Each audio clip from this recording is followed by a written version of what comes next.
For those of you who are in the Zoom, thank you. For those of you who are in the Zoom, drop a note into the chat and let me know where you're watching from. Like, what part of the country are you in? Yeah, and it's such a small group.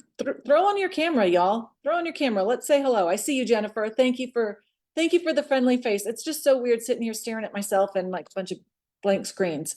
Hello, Pearl. Good to see you. Thanks for being here. Hello, hello.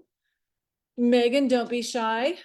We're all here. And who gives us, like, if you're sitting there in your pajamas with the top knot, don't even worry about it. No big deal. All right. We are officially in Facebook. Rock on. Thanks for being here, y'all. Okay, so let's start meeting chat. Who's with me? Who's with me? Okay. Where are y'all from? Let me know where you're from while I introduce myself. I'm in Dallas, Texas. My name is Michelle Lynn. Let me go to the chat so I can see you. Megan's in Canada. Rock on. Hello. My name is Michelle Lynn. I'm in Dallas, Texas, and I am the owner and president of ML Interiors Group. I'm sitting in my studio right now. It's also called Studio Works. Oh, Jennifer Fry, girl, you're with Courtney. Hello. Yes, yes, yes. Good to see you. Pearl's in Virginia. Rock on. Thanks for being here. So I'm ML Interiors Group. So I am the owner of ML Interiors Group. We've been in business basically since 2008. 8, 9, 10, 11, 12, and 13. So I guess for the first 6 years, I was doing a lot of hourly work, home staging, organizing, redecorating, stuff like that. I was stair-stepping out of a different industry altogether, trying to launch this business. So it took me about 2 years part-time to get this business up and running. In 2013, here in Dallas, the market for home staging, it just went south because the housing market was so hot. That part of my business, because I didn't have enough confidence to do design, decorating, things like that, I was forced into it basically, and it was the best blessing ever. So we've been really a design firm, kind of pushed into it around 2013. At that time, nobody was really talking about how to run a design firm. And anytime I would reach out and ask somebody, nobody was sharing. In hindsight, yes, it is very tight-lipped industry, but also I think a lot of designers didn't know what they were doing, don't know what they're doing. They just looked like they were doing the right things, and people were tight-lipped because it's embarrassing to say, I don't know, I'm just kind of muddling through this myself. So I fell on my ass a few times, lost some money, lots of gray hairs. You can see I'm about to get that redone tomorrow. Those have not gone away. But I promised myself that I would, as soon as I figured it out, I would help others. Just women empowering women is something that I always have felt very strongly about. So in 2018, I left to go adopt my daughter. And we just went to Detroit. So Jennifer, I was in your neck of the woods. We didn't go far. But my team, they weren't calling me. They were navigating things for interior design. I'd call to make sure the building hadn't burned down. And they're like, nope, we are simply following our processes and procedures. So not only was my daughter Genevieve born, but so was this adventure of coaching. And this, I know that this is where the Lord has me, because we are able to create simple and efficient and elegant processes and procedures and teach them to y'all. We do that through my paid program, the Interior Design Business Bakery, but I also come on here live every couple of weeks through the Facebook group. I've got a podcast of the same name, Designed for the Creative Mind, and it's just my heart to continue to lift others and expedite their progress, so that what took me 5 years and a shit ton of money and headache and whatnot to figure out, we can just get that stuff done for y'all quickly. So today we're going to be talking about what did I say we're talking about? I've got it written down. How to know when it's time to raise your rates and how to have those conversations and so forth. So yes, Pearl, it's my pleasure. I'm glad you're here. So let's talk about raising rates. There's a couple of things to discuss. If everybody who inquires with you for a design project ends up signing on a contract, signing on the dotted line, then your rates are too low. Doesn't mean that you're a badass salesperson. It means that your rates are too low if everybody's saying yes. You do not want to be affordable to everybody. The more sophisticated of a client you get, the more sophisticated your design services are going to be. It is a dance. You want to get pushed a little bit out of your comfort level. You want people to say, wow, I'm going to be invested in this. It also invests them in your process. So if you are not taking yourself seriously, neither are they. If you don't have the confidence, they're not going to have the confidence in you. So it's, again, it's that, like, they're more sophisticated and then you get more sophisticated and then you pull your clients up and then they pull you up. So it's a little bit of a dance, but just know that that's the natural progression of anything. Think about children who are learning how to walk. First, they're laying on their back going, help me, help me. And then they can sit up and then they can stand and then they can walk. And then they look like they're drunk, but they're walking anyway. And then they're just starting to run, but they fall and then they get back up. And it's the same thing with business. And you need to be as gentle with yourself as you are with these children. You don't call your kid an idiot because they fell. Don't call yourself an idiot because you fall, or because it's not comfortable, or because you can't walk. The kid cannot walk all the way down the hall. They can just take a few steps. But eventually you get stronger and more sophisticated in your business, just like the kids do with their walking skills and running skills. And now they just run all over the place. Raising your rates is not always easy. You can raise them incrementally. Drop a note in the chat real fast and let me know, are you working on an hourly rate or are you working off of a flat fee value-based pricing? Let me know that so that we can have this conversation. If you're in Facebook watching this live, you can drop it in there and Randy can bring some of the information over to me here in Zoom. If you are watching a replay, also just make a note that you're writing a replay. Okay, Angie's currently working hourly. Good. Okay, hourly, Megan. Ed is working both. Rock on. Okay, so hourly rates. I am not going to call anybody out here and I'm not going to ask you to tell me what your hourly rate is. But I'm going to tell you, if you're working at 75 bucks an hour or 100 bucks an hour, if you have any level of experience, more than a year in business, you need to crank those suckers up. The best thing to do is, with your new clients coming in the pipeline, you automatically bump them. Okay. You can bump it by $5. And then the next client, you can bump it by another $5 and the next client by another $5, or just jump in right now and raise them by 25 bucks. Okay, you need to go ahead and continue increasing them. With your existing clients, you're going to want to share with them, hey, in 30 days, my rates are going to go up, and this is what they're going to go up to. You don't have to wait for January 1st for your rates to go up. Okay, so many times we get stuck in the fact that, oh, I'm going to do it. Hey, girl. Hey.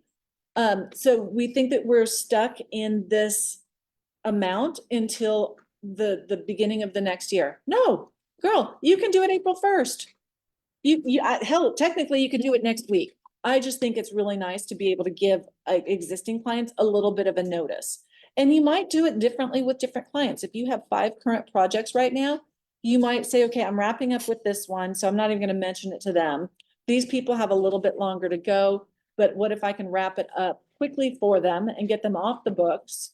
So you can say, hey, my rates are going to go up April 1st. Let's see what we can get done in the meantime.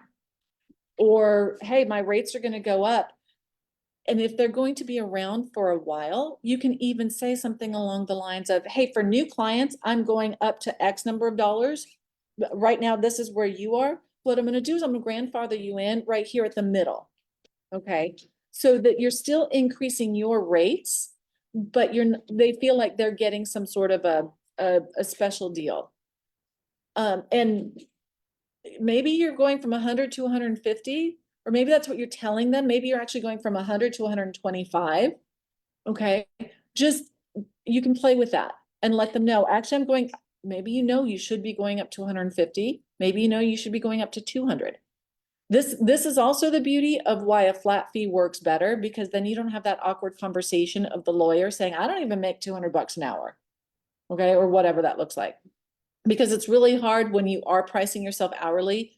you are looked at more as a commodity, and people are going to try to negotiate those rates. So that's a whole different conversation. If you are working hourly, I highly recommend that you look into working at a value-based fee, a flat fee. There's ways that you can go about doing that, but hourly rate is very difficult, because then you're also, here's the thing, is that the difference is that the faster you get at your job, then the less money you're going to make. So there's a variety of different reasons. So it's time to raise your rates right now, because your overhead is going up. Okay. I mean, computers cost more. Our phones cost more. Just all of the things in that line. But again, the biggest indicator for ML Interiors Group, and what I teach to my my paid program students, is that you really want people to say no. Like, celebrate when you get a no. We just had a client that told us that we were too expensive, that he had compared us to some other designers and so forth.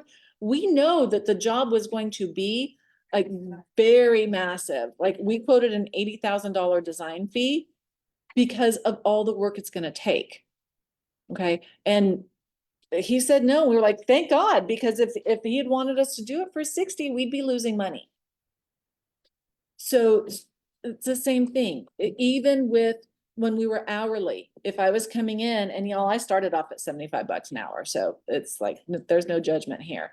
But if you are coming in and they're saying, no, you're asking for 150, and he's like, well, or he or she's saying, well, I talked to the designer, you know, Jojo down the street, and she's charging 75. Can you? And then the answer is no. You dodged a bullet. So you do not need to be priced for everybody. So that's how you know you need to raise your rates. Same thing as if you're not making enough money because you're so fast, if you're getting these jobs done quickly and you're working for a low hourly rate, you're creating this beauty, and you're not feeling valued for it. So there's both the external, like the numbers will tell you, like people are accepting every job that you have for them. No, people are accepting everybody's accepting your price. You don't want that. It feels like it's successful. Like, oh man, I've got 14 projects. Yeah, but babe, it's because you're the Walmart of interior design. Like, do not be Walmart of interior design. Don't be Target of interior design. Okay. Macy's, Nordstrom. Okay. You don't have to be Neiman Marcus. You want to be comfortable and affordable, but like affordable is not disposable. You want people to say, ugh, I'm just not ready to pay that much. And it's not because you're overpriced. It's because either they, you know, I cannot afford a Land Rover, like Range Rover, Land Rover, whatever those are. Like, I can't afford that. I'm happy with my Mercedes. Okay. Be the Mercedes. So, but you don't have to be do you guys remember the Yugos? Like I'm really dating myself. Like back in the 80s, like there were these Yugos, and they were just like these little disposable cars. So if you have any questions, I've got a couple more minutes, but having those conversations with your existing clients is very important. You are not locked into that rate. This is your business. You can raise your rates whenever you need to. And you can do it incrementally. You can do it with your new clients as they're coming in. You can go from 100 to 150 bucks with your next client. Because think about this, when you started your pricing, you were not as sophisticated as you are today. Do not live with yesterday's fees today and tomorrow.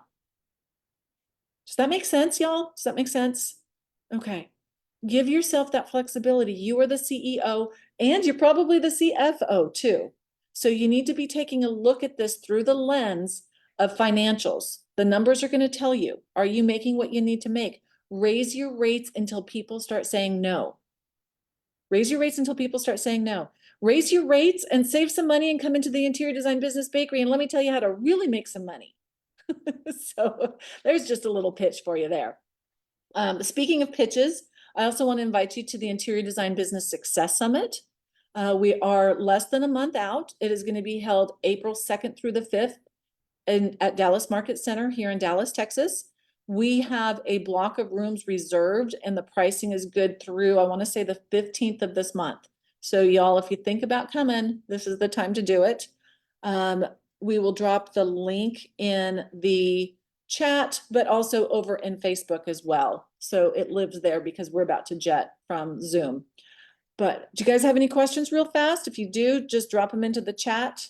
Otherwise, I want to honor your time. This is a quick little weekly training. I appreciate you guys being here. I think we're set. Okay. Anybody typing? There we go. When is my next podcast? Angie, they should be coming out every Monday. Thank you for asking. Live stream. Oh, next live stream. I want to, Randy, do you know when we're here again? I want to say it's in 2 weeks, the 20th, probably the 20th is going to be my guess. Jennifer, increase your hourly rate, but not your services packages. Should that go hand in hand? Not necessarily, Jennifer.